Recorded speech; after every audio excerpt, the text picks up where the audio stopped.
بسم اللہ الرحمن الرحیم۔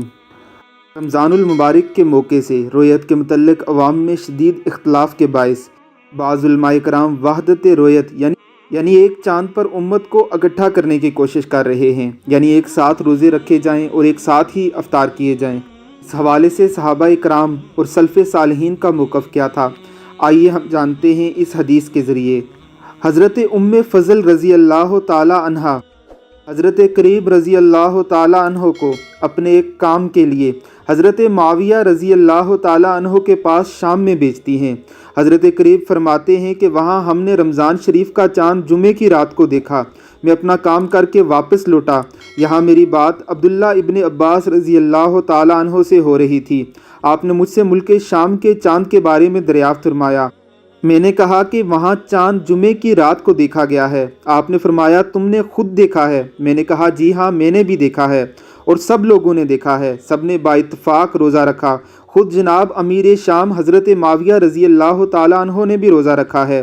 آپ نے فرمایا ٹھیک ہے، لیکن ہم نے تو ہفتے کی رات چاند دیکھا ہے اور ہفتے سے روزہ شروع کیا ہے، اب چاند ہو جانے تک ہم تو 30 روزے پورے کریں گے، یا یہ کہ چاند نظر آ جائے۔ میں نے کہا سبحان اللہ، امیر معاویہ رضی اللہ تعالیٰ عنہ اور اہل شام نے چاند دیکھا، کیا آپ کو کافی نہیں ہے؟ آپ نے فرمایا ہرگز نہیں، ہمیں رسول اللہ صلی اللہ علیہ وسلم نے اسی طرح حکم فرمایا ہے۔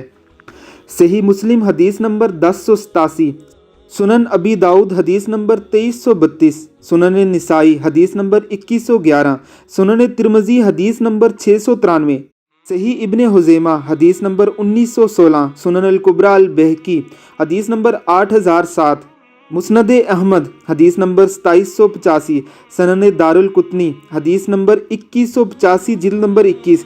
یہ حدیث مختلف کتب حدیث میں مروی ہے اور محدثین نے اس پر صحیح حدیث کا حکم لگایا ہے کیونکہ یہ صحیح مسلم میں بھی موجود ہے۔ ڈیلی محمد کے ناظرین، یہ ہے وہ مسئلہ جس کی وجہ سے علماء کرام پر طعن کیا جاتا ہے۔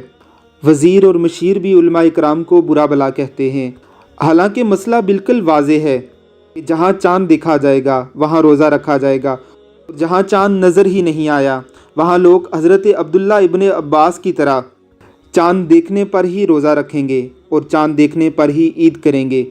رب العزت ہمیں رسول اللہ صلی اللہ علیہ وسلم کے طریقوں پر چلنے کی توفیق عطا فرمائے، آمین ثم آمین۔